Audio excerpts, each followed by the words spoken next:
आपका AF news Urdu में खैर मकदम है। आज की खबरें।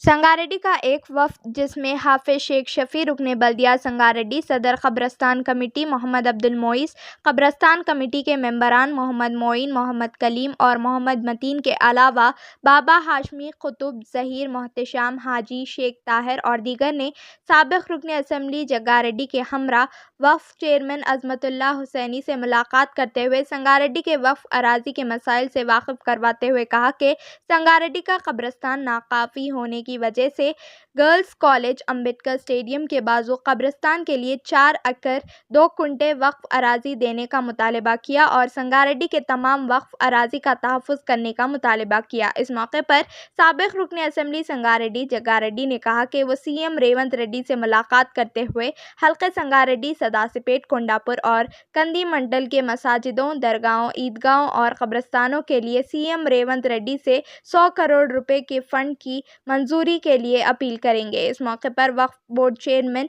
अज़मतुल्लाह हुसैनी ने तयक़ीन देते हुए कहा कि वो बहुत जल्द संगारेड्डी का दौरा करते हुए तमाम वक्फ मसाइल को हल करने की कोशिश करेंगे।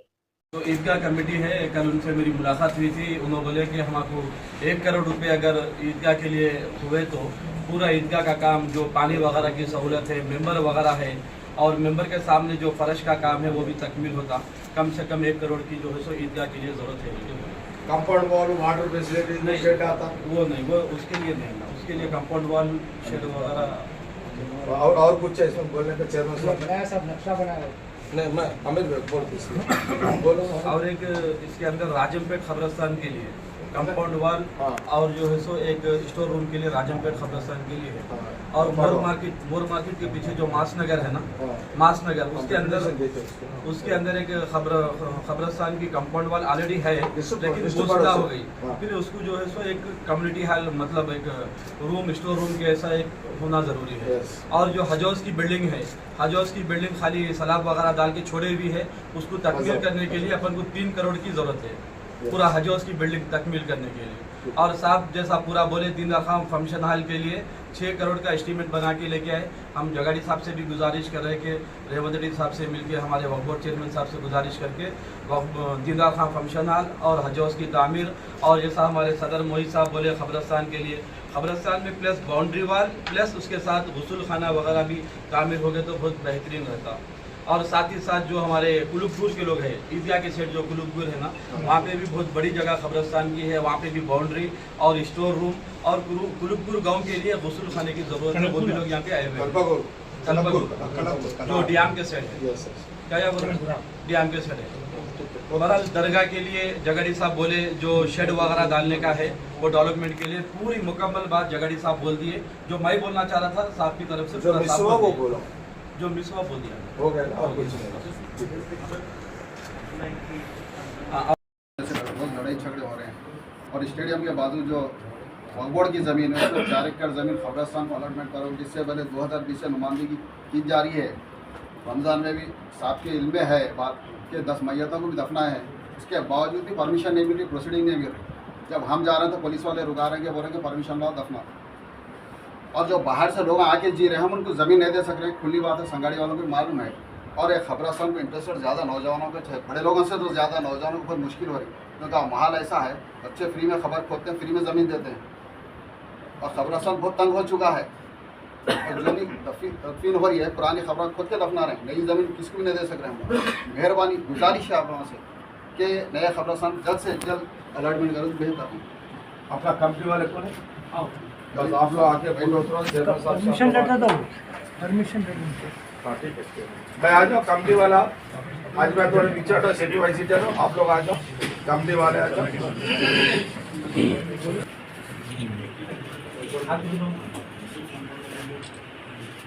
नाते इसका डेलीगेशन है, इसको लीड कर रहे हमारे आप सबको तो मुकाम ही है, लेकिन मैं हैदराबाद में तो मेरे बड़े भाई, मैं समझता हूँ हमारी छोटी सी कोताही समझिए या फिर ओवर कॉन्फिडेंस से जगन्नाथ को मंत्री बनाते बनाते हम रह गए।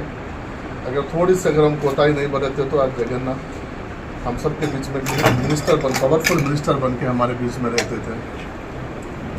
तो और इसलिए सब लोग उनको प्यार से जगन्ना बोलते हैं। शफी साहब और हमारे हजरत मोई साहब, हाजी भाई, और आप वहाँ से आए हुए मेरे से बड़े तमाम हजरत पार्टी के कायदीन, टाउन प्रेसिडेंट हमारे कांग्रेस के, और मेरा यूथ कांग्रेस का साथी संतोष, और आप तमाम लोगों को यहाँ पर मेरी तरफ से और बंगोट की तरफ से आप सबका इस्तकबाल है। सबसे पहले मैं कुछ चीज़ें आपसे पूछता हूँ कि संगारेड्डी में कॉन्स्टिट्यूंसी में कितने मस्जिद हैं पूरे? किसको पता है? किसी पूरे कॉन्स्टिट्यूंसी में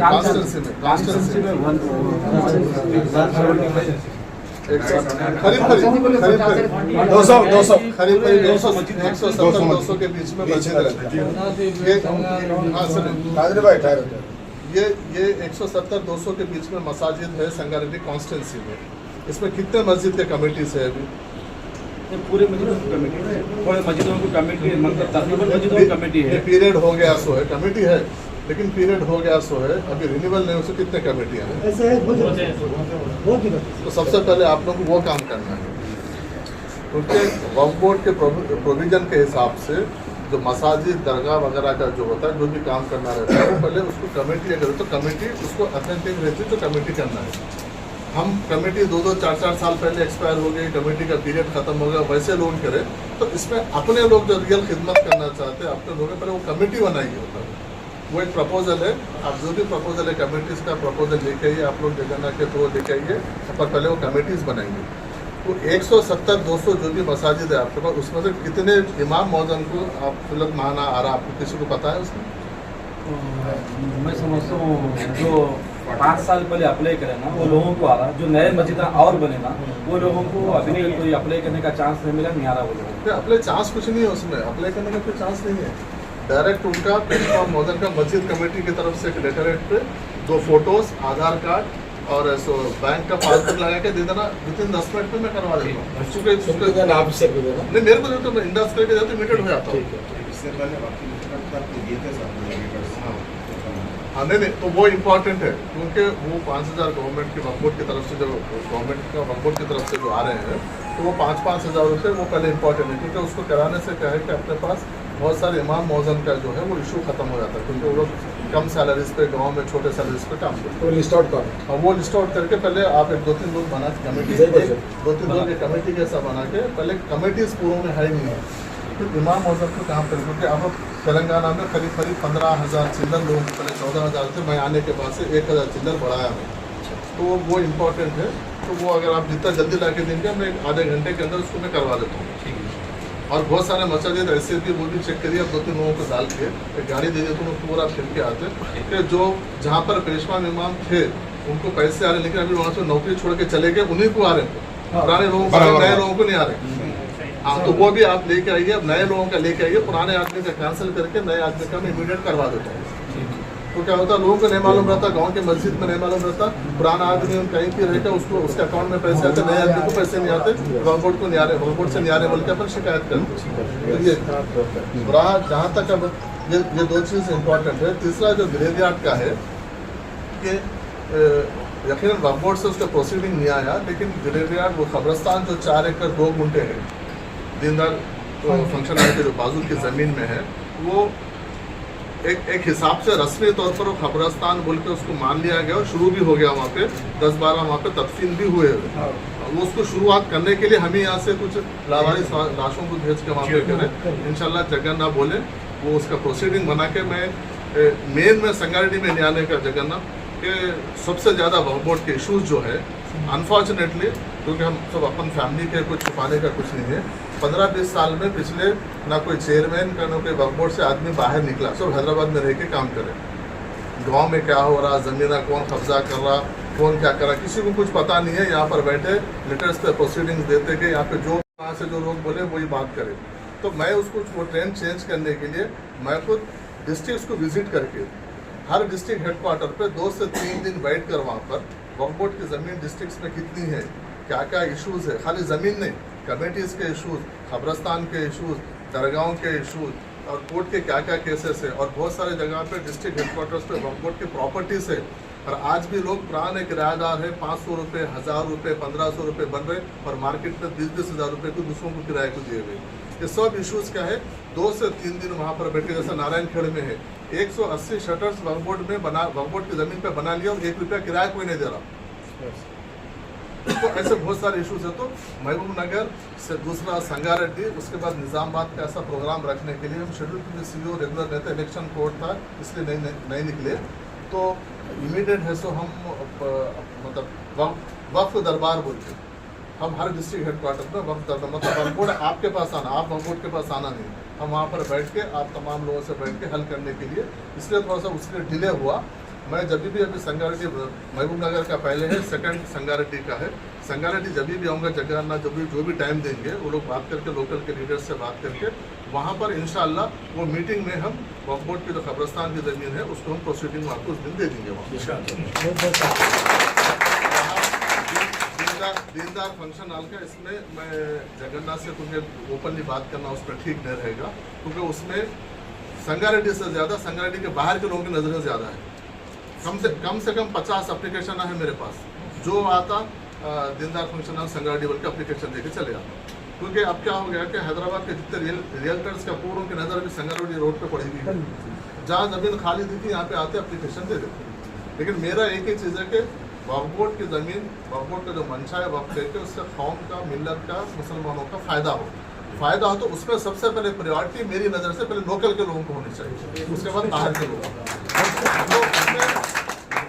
अगर उसके लिए हम अगर एजुकेशन हो, हेल्थ हो, उसके लिए कहीं पर भी हो, 2 चीज़ आप लोग समझ जाइए, क्योंकि रियल सब जने पॉलिटिक्स में भी है, अपने अपने कारोबार भी है।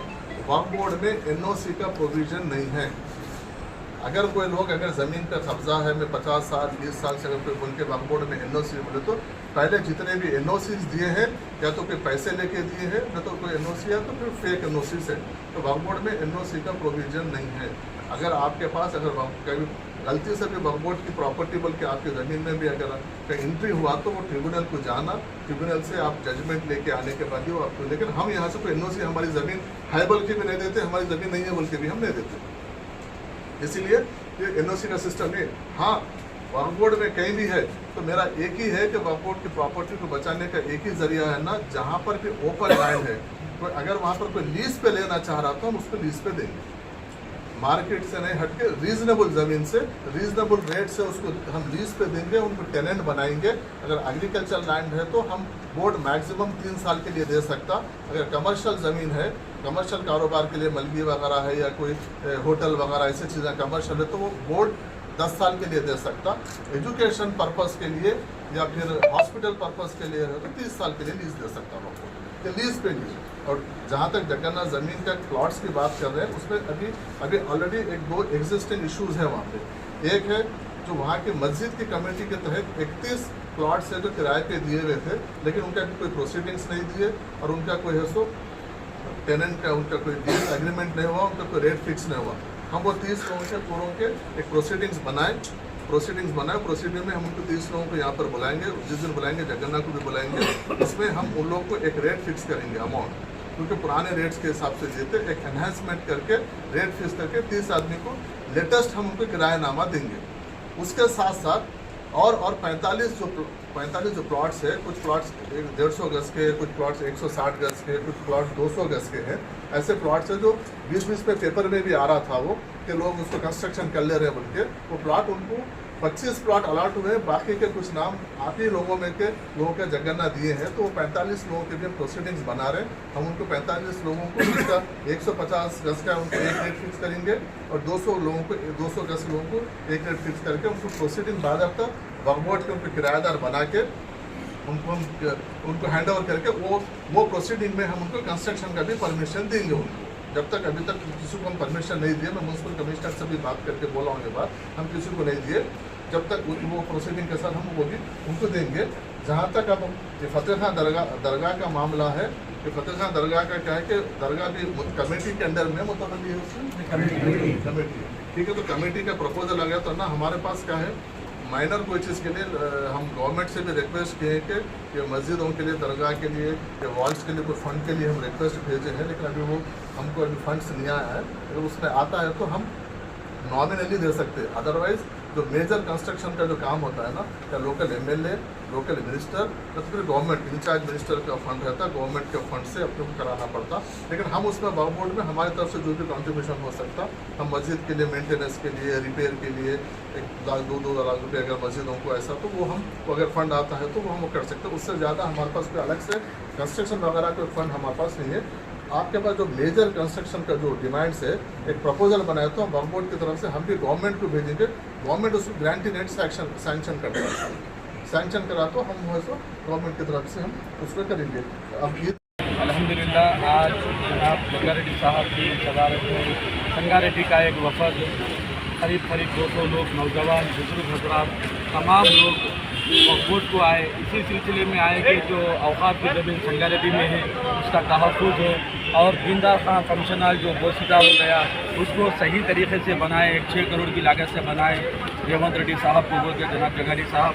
और जो हजौज़ जो अधूरा काम हो गया है, एक 3 करोड़ रुपए लगाकर हजौज़ को मुकम्मल करे और जो संगारेड्डी का ईदगाह है उसके मेंबर के लिए और उसके बाउंड्री वाल के लिए, वज़ू खाने के लिए 1 करोड़ खर्च करने की नुमाइंदगी करे।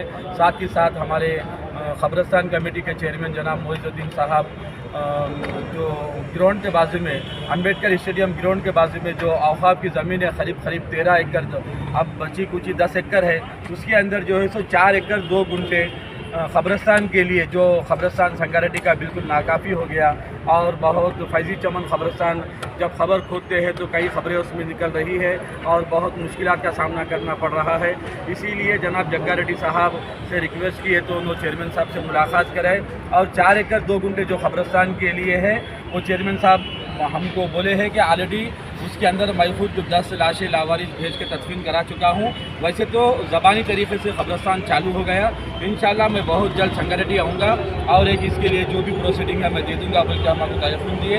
मैं हमारे वक्फ बोर्ड चेयरमैन साहब का और हमारे जनाब जग्गारेड्डी साहब का और हमारे संगारेड्डी से जो नौजवान और बुजुर्ग क़ायदीन जो आए हैं, मैं दिल की गहराइयों से उनका शुक्रिया अदा करता हूँ। और इसी तरीके से जिस तरीके से आप कौम मिल्लत की जायदाद की हिफाजत के लिए कोशिश कर रहे हैं, अल्लाह ताला आप लोगों को मज़ीद तरक्की अता फरमाए। आमीन। संगारेड्डी फैज़ी चमन बड़ा क़ब्रिस्तान की कमेटी ने आज वक्फ बोर्ड आकर जो क़ब्रिस्तान की सरजमीन कम कर दी और नए क़ब्रिस्तान के लिए चेयरमैन साहब को एप्लीकेशन दिया गया। इससे पहले भी नुमाइंदगी की गई है। जो स्टेडियम के बाजू 4 एकड़ 2 गुंठे ज़मीन है, जिसमें 10 एकड़ ज़मीन है, जिसमें से 4 एकड़ 2 गुंठे क़ब्रिस्तान को अलॉटमेंट करो बोल के बोला गया है और चेयरमैन साहब ने पर जल्द इसके यकीन दिया है कि जल्द से जल्द अलॉटमेंट करेंगे उनको। आज चेयरमैन और एमएलए जग्गारेड्डी साहब भी थे, हाफिज़ शफी साहब, कमेटी के मोइन भाई, कलीम, खातिन, शकील भाई नौसो आए थे। तमाम की सरपरस्ती में आज चेयरमैन साहब से बात की गई है। चेयरमैन साहब ने जल्द से जल्द क़ब्रिस्तान अलॉटमेंट करने के लिए तैयारी की है।